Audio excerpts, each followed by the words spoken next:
Makapangyarihang Diyos ng langit, Yahuwah Abba, nandito po ang iyong mga anak. Naaalaala namin ang iyong mga pagpapala.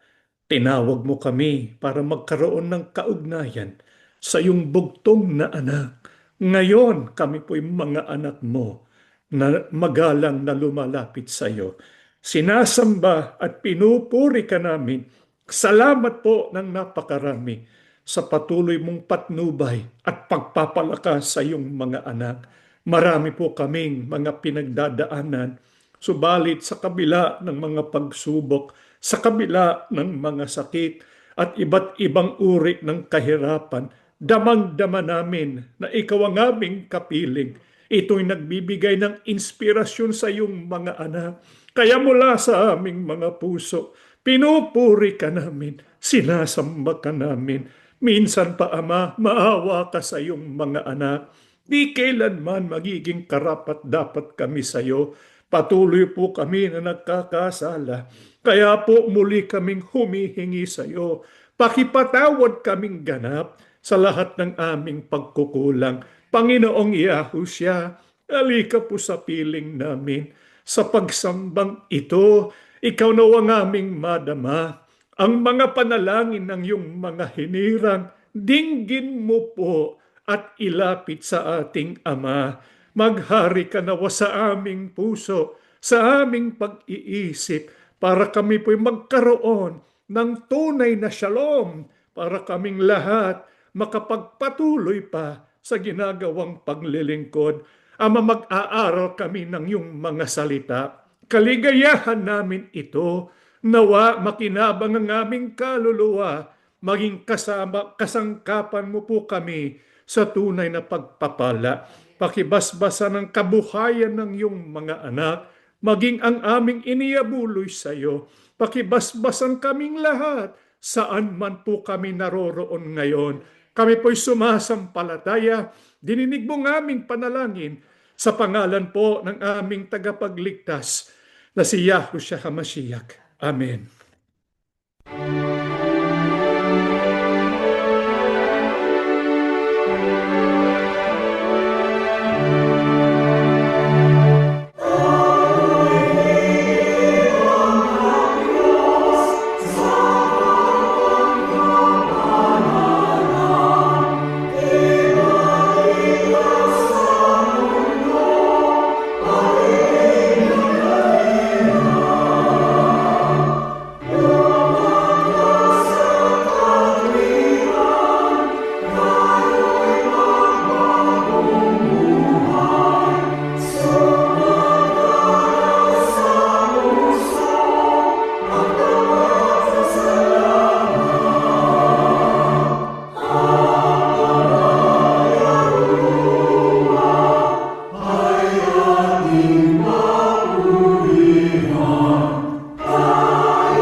Shabbat Shalom sa inyong lahat mga kapatid. Tayo po ay nagpapasalamat sapagkat tinawag tayo ni Yahuwah Abba para po magkaroon ng tunay na kaugnayan sa ating Panginoong Yahushua. Na dahil dito tayo po ay tumatanggap at patuloy pang tatanggap ng mga dakilang pagpapala ni Yahuwah Abba sa pamamagitan po ng Panginoong Yahushua. Dahil dito dapat lang tayo ay maging kasangkapan para magpala sa lahat ng tao na ating nakikilala. Bakit po ganon? Bakit po ba tayo tinawag sa pagpapala? Ano po ba ang layunin ng Diyos nang siya ay magpala ng mga tao? Pakinggan po natin dito po sa Genesis 12:1 hanggang 3. Ngayon, sinabi ni Yahuwah kay Abram, lisanin mo ang inyong bansa, ang mga kamag-anak mo at kahit ang sambahayan ng iyong ama. At pumunta ka sa lugar na ipapakita ko sa iyo. Gagawin kong isang tanyag na bansa ang lahi mo, pagpapalain kita at magiging tanyag ang iyong pangalan. Sa pamamagitan mo, marami ang pagpapalain. Pagpapalain ko ang magmabagandang loob sa iyo. Pero isusumpa ko naman ang susumpa sa iyo. Sa pamamagitan mo, pagpapalain ko ang lahat ng tao sa mundo. Ang binasa po natin ay ang tunay na, na pinagmumula ng tunay na pagpapala. Sino po siya? Walang iba kundi si Yahuwah Abba. Sino pong isang halimbawa na pinagpala ni Yahuwah? Si Abraham. Kaya tinawag ni Yahuwah si Abraham para po lisanin yung kanyang bansa kasama yung mga mahal niya sa buhay para pumunta sa lugar na hindi po niya alam. Kaya nung sumunod si Abraham, naging kaibigan siya ng Diyos, pinagpala siya ni Yahuwah Abba. Kaya nga binagong kanyang pangalan. Di ba? Mula Abraham, naging Abraham. Ngayon, nung siya'y naging Abraham, matutupad sa kanya yung mga biyaya at pagpapala ng Diyos. Bakit po nais pagpalain ni Yahuwah Abba si Abraham? Sapagkat sa pamamagitan niya, marami ang pagpapalain. Ang sabi pa nga, pagpapalain ko ang lahat ng tao sa mundo. Dito kita natin, si Yahuwah kapag nagpapala, gusto niya idamay, isama ang lahat ng tao. Pero dito sa ating binasa, merong kakasangkapanin, si Abraham. Kaya nga mula kay Abraham, bumangon po ang bayang Israel. Anong sabi ni Yahuwah sa bayang Israel? Pagpapalain kita para ikaw ay maging kasangkapan para lahat ng tao sa mundo ay pagpalain din. Kaya lang alam natin, ang nangyari sa bayang Israel, sinira ng Israel yung pakikipagtipan nila kay Yahuwah. Kaya sa panahon natin ngayon, sino po ang magiging tinawag sa layuning pagpalain ang lahat ng tao sa mundo? Dito po sa Galatia 3:8 hanggang 9, noon pa man, sinasabi na sa kasulatan na ituturing na matuwid ng Diyos ang mga hindi Hudyo sa pamamagitan ng pananampalataya nila. At ang magandang balitang ito'y pinahayag ng Diyos kay Abraham nang sabihin niya, pagpapalain ko ang lahat ng bansa sa pamamagitan mo. Sumampalataya si Abraham sa Diyos at pinagpala siya. Kaya lahat ng sumampalataya sa Diyos ay pinagpapala rin tulad ni Abraham. Binasa po natin ay sulat po ni Apostol Pablo doon po sa mga Galacia. Sila po'y mga sumampalataya sa Panginoong Yahushua. Kaya sila ay naging kasangkapan o kaya sangkap kay Yahushua HaMashiach. Sino po si Yahushua? Siya po ang magiging kasangkapan ngayon para lahat ng tao ay magkaroon ng pagpapala sapagkat siya talaga ang pinakalayunin ng pagpapala kay Abraham. Sapagkat si Yahushua ay binhi ni Abraham at si Yahushua ang pagbumulan ng biyaya para sa lahat ng tao ngayon. Ngayon po mga kapatid, di ba tayo tinawag ng Diyos para magkaroon ng kaugnayan kay Yahushua? Opo. Kaya yung pagtawag ng Diyos sa atin ay meron pong layunin.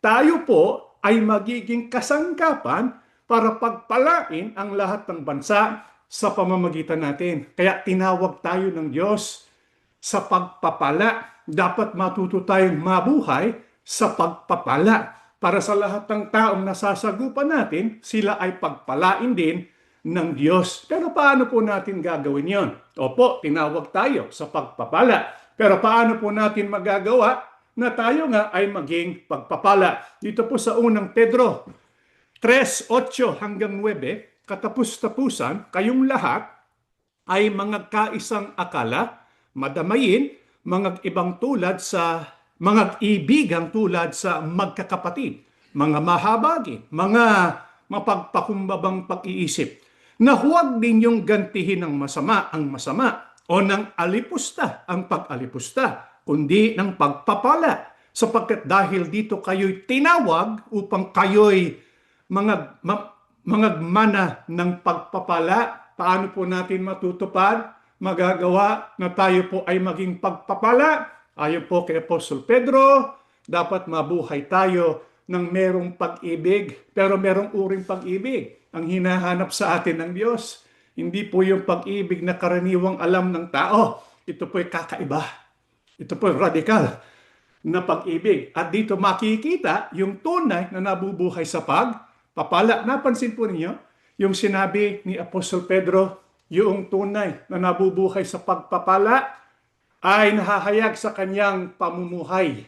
Kaya ano po ba? Paano ba tayo namumuhay? Yan ang nais po namin itanong. Sapagkat yung paraan ng ating pamumuhay, doon makikita kung tayo talaga ay pinagpapala at kung tayo ay nagiging pagpapala. Sapagkat tatlo lamang ang maaring mapuntahan ng tao. Tatlong uri ang pamumuhay ng tao. Ano po ang isa? Ito po yung tinatawag na nasa level ng diablo, satanic level. Ito po mga taong ito, ginagantihan nila ng masama yung mabuti. Isipin nyo, kahit wala pong ginagawang masama, gumagawa sila ng masama. Ang lalong masama, yung gumagawa pa ng mabuti sa kanila, ginagawa nila ng masama. Hindi ba yan ang gawain ng diablo? Pero mga taong ganyan eh. Kaya nga meron tayong napapakinggan, mga krimen, di ba? O kaya mga gumagawa ng school shooting, o kaya yung gumagawa ng pagkaalipusta, lalo na sa internet, maraming gawang katiwalian. Ito po ay nasa satanic level. Sana po wala pong ganyan sa atin. At ako naman sumasampalataya, walang katulad niyan. Yan po ay satanic level. Ano naman po yung pangalawa? Yung pong tinatawag natin human level. Dito po napupunta ang karamihan ng mga tao. Siguro bihira lang yung nando po sa satanic level. Pero marami. Siguro sabihin natin 90% nasa human level. Ito naman ang natural Kapag mayroong gumawa ng mabuti, gagawa rin tayo ng mabuti sa kanila. Kung ginawan tayo ng masama, naghihiganti ng masama. Ito po ang karaniwang nakikita natin na takbo ng mundo ngayon. Subalit, meron pong pangatlo. Ano po yung pangatlo? Ito po yung godly level. Ito po kapag ang tao gumaganti ng mabuti, kahit siya ay gawa ng masama, yun pong tinawag sa pagpapala ay nagiging pagpapala kapag sinusunod po nila yung pangatlo. Gumaganti sila ng mabuti kahit sila po'y gawa ng masama. Mga kapatid, tayo po ba'y ganito? Paano po ba natin maipakikita sa Diyos? Paano ba mahahayag sa atin na tayo po'y nabubuhay sa pagpapala? Paano natin maipapakita na tayo ay gumaganti ng mabuti kahit po gawa ng masama? Ito po'y tinuro ng ating tagapagligtas. Walang iba kundi ang ating Panginoon Yahushua. Sa Lucas 6:27 hanggang 28, 30 at 31. Subalit, sinasabi ko sa inyong mga nakikinig sa akin, mahalin ninyo ang inyong mga kaaway at gawa ng mabuti ang mga napopuot sa inyo. Pagpalain ninyo ang sumusumpa sa inyo at ipanalangin ang mga nang aapi sa inyo. Bigyan mo ang bawat humihingi sa iyo at kung may kumuha ng iyong ari-arian, huwag mo nang bawiin pa ang mga yon. Gawin ninyo sa inyong kapwa ang nais ninyong gawin nila sa inyo. Paano po natin maipapakita na tayo nga ay gumagawa ng mabuti kahit tayo ay gawa ng masama, na itong paraan sa pamumuhay bilang pagpapala? Ang sabi po ng Panginoong Yahushua, dapat ay mahalin natin yung ating mga kaaway. Nagagawa ng tao na mahalin niya yung gumagawa ng mabuti sa kanya. Pero kapag nagawa nating mahalin, kahit na yung kumakaaway sa atin, iyaan ang sinasabi rito ng ating Panginoon Yahushua na tunay na pag-ibig at tunay na pamumuhay sa pagpapala. Paano po natin gagawin yung pagmamahal sa ating mga kaaway? Sinabi rin ng ating Panginoon Yahushua, ipanalangin ang mga nang aapi sa inyo. Ito'y nakita natin ginawa ng ating Panginoong Yahushua. Di ba ano bang ginawa sa Panginoon Yahushua? Siya'y ginulpi, pinahirapan, pinako sa krus, bago po siya mamatay, anong kanyang ginawa? Di ba nanalangin siya? Anong panalangin ng ating Panginoon Yahushua? Ama, patawarin mo po sila. Hindi nila alam ang kanilang ginagawa. Kaya kahit na siya'y pinatay, ng kanyang mga kaaway. Nagawa ng Panginoon Yahushua na ipanalangin yung kanyang mga kaaway. Sino pa ang isang halimbawa? Si Stephen, di ba? Naalala po ninyo yung nangyari kay Stephen? Dahil nga sa kanyang pananampalataya kay Yahushua, siya inusig ng mga Hudyo, binato pa nga si Stephen hanggang siya'y mamatay. Pero noong siya'y malapit ng mamatay, anong kanyang pinanalangin? Pang-Ama, patawarin po yung mga gumawa ng ganito sa kanya. Sa makatwid, nagbigay ng halimbawa ang Biblia sa isang tunay na pinagpala para sila'y maging pagpapala. Napakahalagang manalangin tayo. Ipanalangin natin kahit yung mga nang-aapi sa atin. Paano pa natin magagawa yung pag-ibig sa kaaway? Ang sabi rito, pagpalain ninyo ang sumusumpa sa inyo. Dito po sa binabanggit na pagpalain, ito po'y galing sa bibig. Kasi kung minsan ang nanggagaling sa bibig ng tao, pagbungura, pag-alipusta, o kaya panunumpa o pagsumpa. Ibig sabihin, cursing. Pero sabi ng ating Panginoon Yahushua, kung kayo man ay merong sumumpa sa inyo, pagpalain nyo pa rin. Ibig sabihin, yung ating speech, yung sinasabi nating mga salita, dapat angkop sa tinanggap nating pagpapala. Tinawag tayo sa pagpapala. Nawa ang magmula sa ating bibig ay dapat maging pagpapala. Paano pa natin maipapakita yun pong pag-ibig sa ating mga kaaway? Ang sabi ng Panginoon Yahushua, dito po sa 31, kung mapapansin po ninyo, gawin ninyo sa inyong kapwa ang nais ninyong gawin nila sa inyo. Hindi ba ito yung tinatawag na golden rule?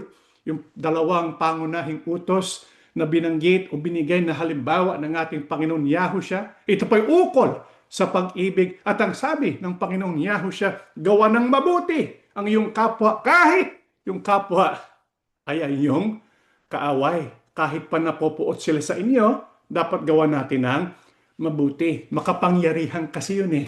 Ano kayang pakiramdam ng kaaway? Kapag ka sa halip na gumawa ka ng masama, ginantihan mo ng mabuti, siguro matatawagin siya ng pansin. Bakit ba siya ganon? Anong nasa kanya na wala sa akin? Sana ako rin katulad niya.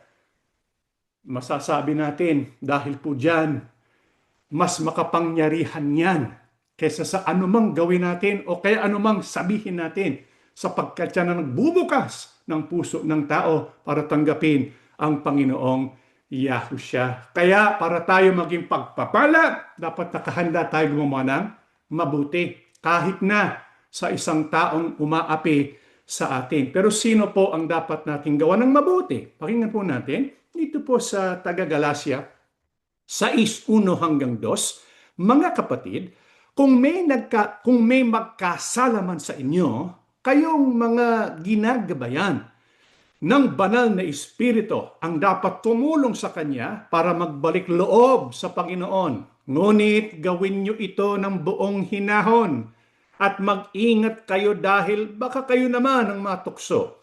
Tulungan ninyo ang isa't isa sa mga problema at sa ganitong paraan ay matutupad ninyo ang utos ni Kristo. Sino po ang dapat natin tulungan? Ano po ba ang kautusan ng ating Panginoong Yahushua? Alam natin marami po siyang mga utos, pero merong mga utos na nag-a-identify doon po sa tinatawag na tunay na pag-ibig. Pag-ibig maging sa ating kumakaaway. Ang sabi po ni Apostol Pablo, mga kapatid, kung merong magkasala sa inyo, anong dapat gawin? Dapat tulungan siya makabalik sa Panginoon. Ang karaniwan po kasing ginagawa ng iba, kung meron nagkasala, sasabihin siguro natin, bahala na siya sa buhay niya. Di ba? Yan ang desisyon niya eh. Bahala siyang parusahan ng Diyos.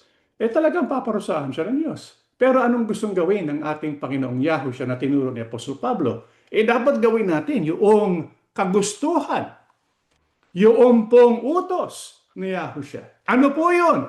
Kung tayo ay nasa pwestong makatulong sa isang kapatid, sa isang taong nangangailangan ng tulong, halimbawa, nahulog siya sa pagkakasala, dapat gawin natin yun. Kaya nga, ang sabi ng Panginoong, ang sabi po ni Apostol Pablo, tumulong tayo na mayroong buong hinahon. Hindi tayo huhusga, kundi may buong hinahon dahil alam natin nasa sitwasyon tayo ngayon ng pagpapala dahil tayo pinagpala kahit hindi pa natin deserve yung pagpapalang yon. Ito ngayon ang dapat natin ibigay sa mga iba. Kaya anong sabi rin ni Apostol Pablo? Tulungan ninyo ang isa't isa sa mga problema. Lahat po tayo dumaraan sa mga pagsubok. Ang ilan sa atin ay nangangailangan. Ang isang lingkod ng Diyos na tunay na pagpapala, siya po ay nakahandang tumulong. Kaya ang isang nakahandang tumulong ay ano po siya, narunong siyang mamansin. Napapansin niya yung pangangailangan ng tao. Ito po yung kahalagahan ng pagpapansin. Kasi kung minsan hindi natin napapansin, siya pala ay nanghihina na o kaya meron siyang problema na dinadala. Halimbawa sa ating sambahayan, meron tayong anak o kaya yung ating asawa, meron palang dinadala. Dapat matuto po tayong makapansin doon At dapat sa halip na palaging nasa cellphone, palaging nasa computer, palaging nanonood ng Netflix, dapat buksan din natin ang ating isipan at ang ating mga mata at pansinin natin yung mga taong nangangailangan. Kasi dapat ang mahalagang makita sa atin, yung pagtulong galing sa atin. Huwag na po natin hintayin na humingi ng tulong ang iba. Kaya nagsisimula ito kapag napapansin natin yung pangangailangan ng ibang mga tao. Ano pa? Kung tayo po ay gusto natin maging pagpapala, dapat nakahanda rin tayong madisturbo, paminsan-minsan. Kasi meron po tayong mga panukala, sa araw na ito, gagawin ko ito. Pero paminsan-minsan, meron pong mga lumalapit.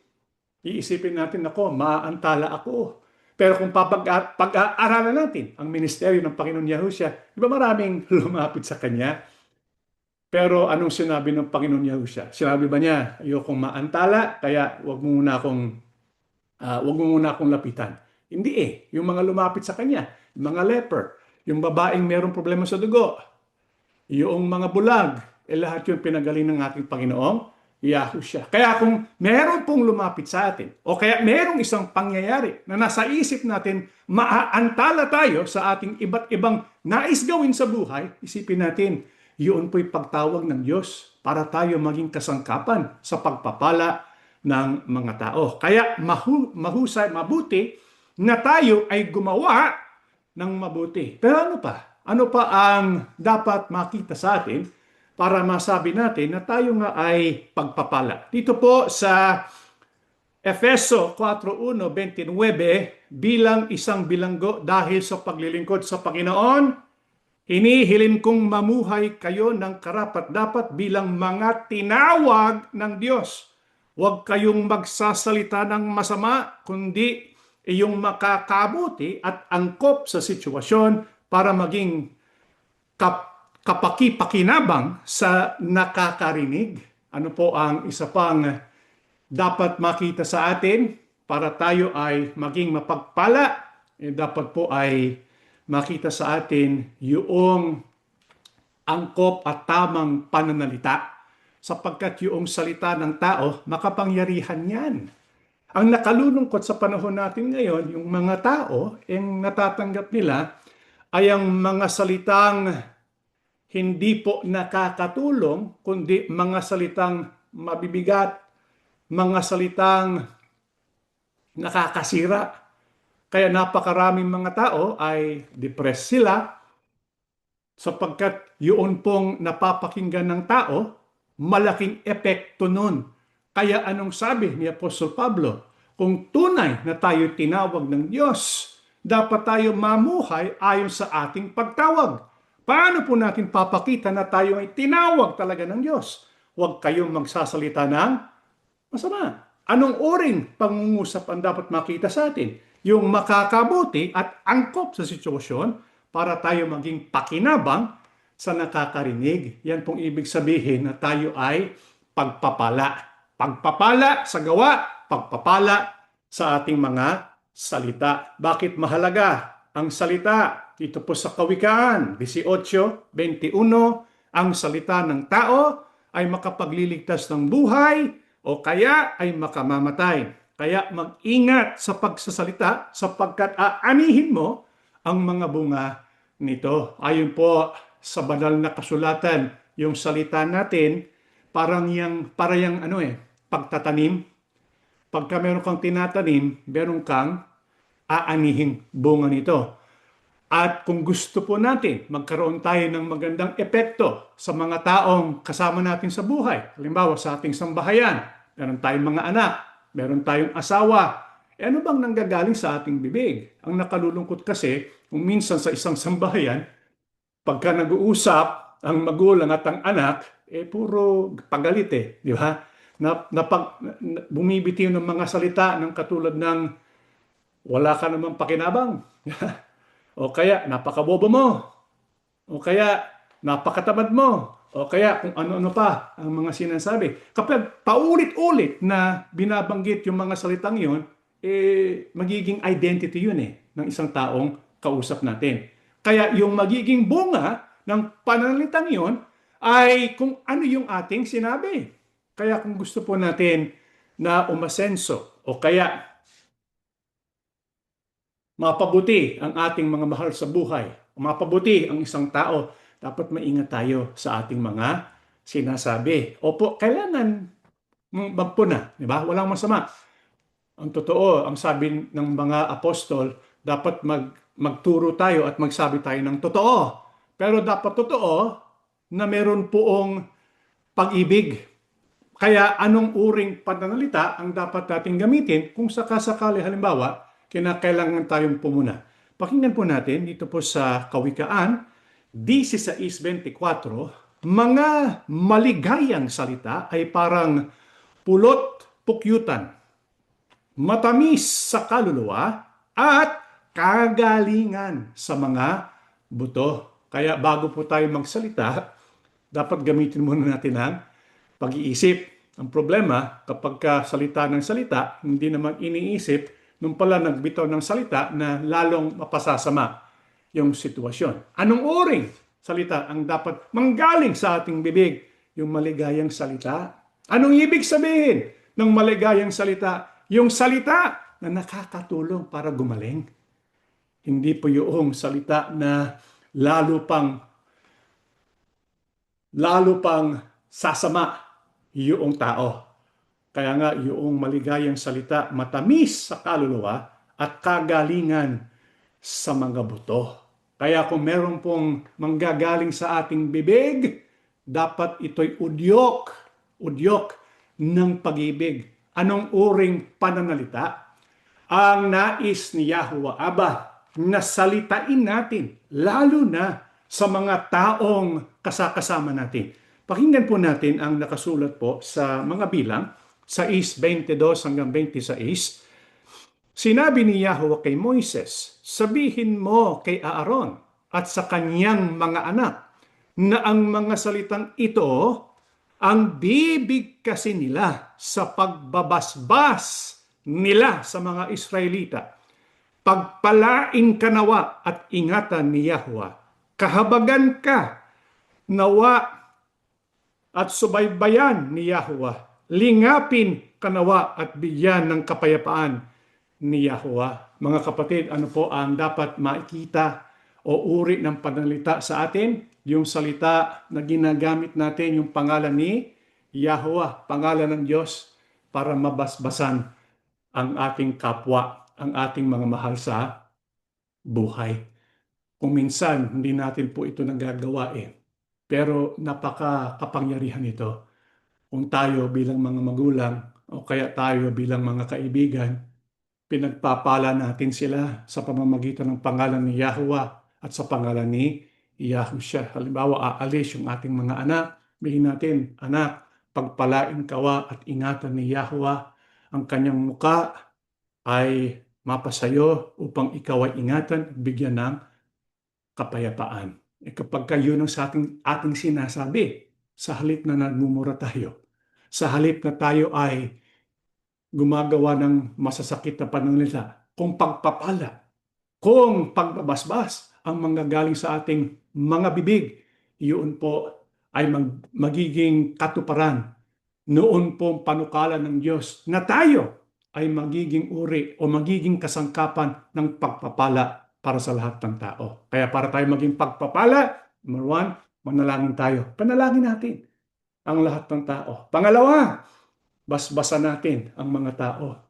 Magsalita tayo ng mabuti. At pangatlo, gumawa tayo ng mabuti kahit sa ating mga kaaway. Kapag kaganito tayo mga kapatid, ano po ang magiging katulad natin? Pakinggan po natin sa mga huling talata ng ating pag-aaralan. Ito ang inyong gawin. Mahalin ninyo ang inyong mga kaaway at gumawa kayo ng mabuti sa kanila. Kung magpapahiram kayo ng hindi umaasa ng anumang kabayaran. At malaking gantimpala ang tatanggapin ninyo at makikilala kayong mga anak ng kataas-taasang Diyos sapagkat mabuti siya kahit sa mga taong masama at walang utang na loob. Maging maawain kayo tulad ng inyong Ama. Ano po ang dahilan? Bakit napakahalaga sa Diyos na tayo po ay gumawa ng mabuti at umibig maging sa mga kumakaaway sa atin? Sapagkat kapag ginagawa natin yung mga kapatid, tayo po ay nagiging katulad, tayo po ay magiging makikilala ng mga anak ng kataas-taasang Diyos. Kaya nagiging katulad tayo ng ating Ama.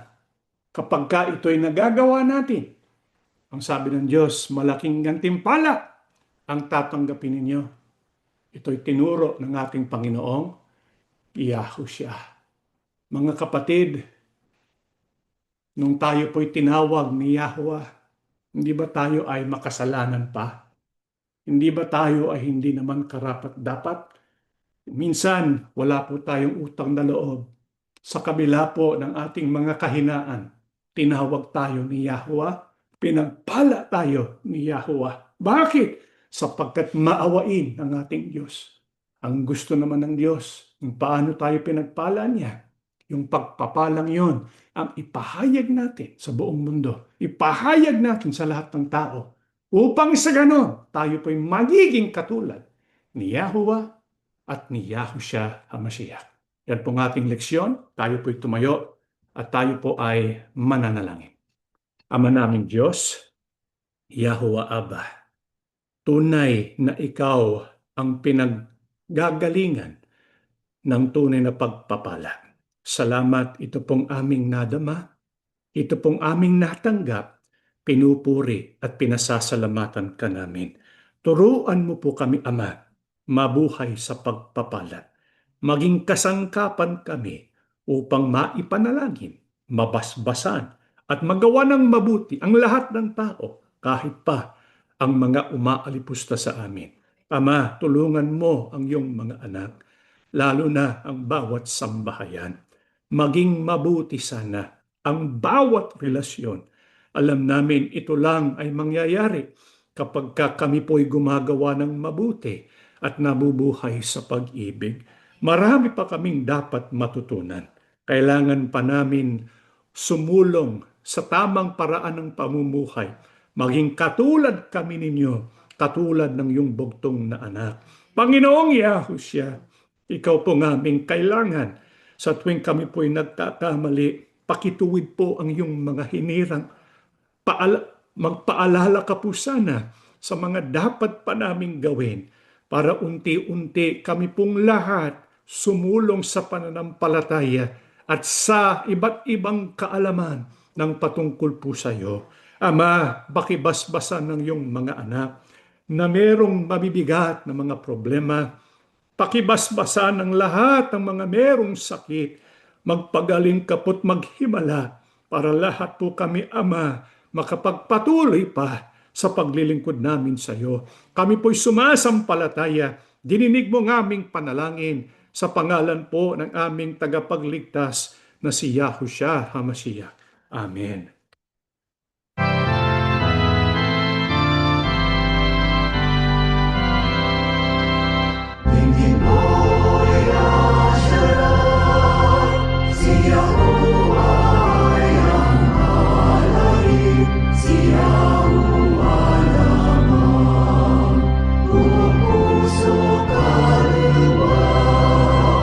At lakas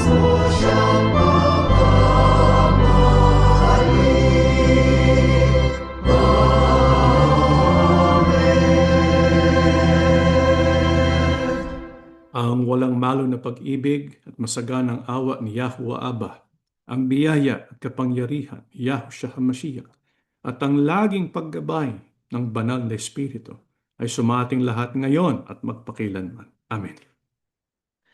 Mga kapatid, konting paalala lang po. Sa susunod po na linggo ay magkakaroon po tayo ng pagsamba at ito pong huling pagsamba natin. Kaya pagkatapos noon sa 3 o'clock p.m. meron po tayong parang year-end assembly, kaya year-end meet and greet. Ang ating pong tatalakayin yung journey of faith natin, kung paano po tayo natawag, kung paano ang dahilan kung bakit tayo ay sama-sama ngayon sa Assembly of Yahushua. Kaya meron po tayong open forum, pagtatalakayin po natin yung mga iba't ibang bagay na ating natutunan at kung paano po tayo sumulong sa ating pananampalataya. Ito po ay Sabado, December 27, 3 p.m. Pacific Standard Time. At yung atin pong babasahin na aklat, at yakin lang po natin matapos ating basahin at pag-aralan ang Book of Proverbs o Kawikaan. Matatapos na po ang ating pagsamba. May Yahuwah Abba and Yahushua HaMashiach bless all of us.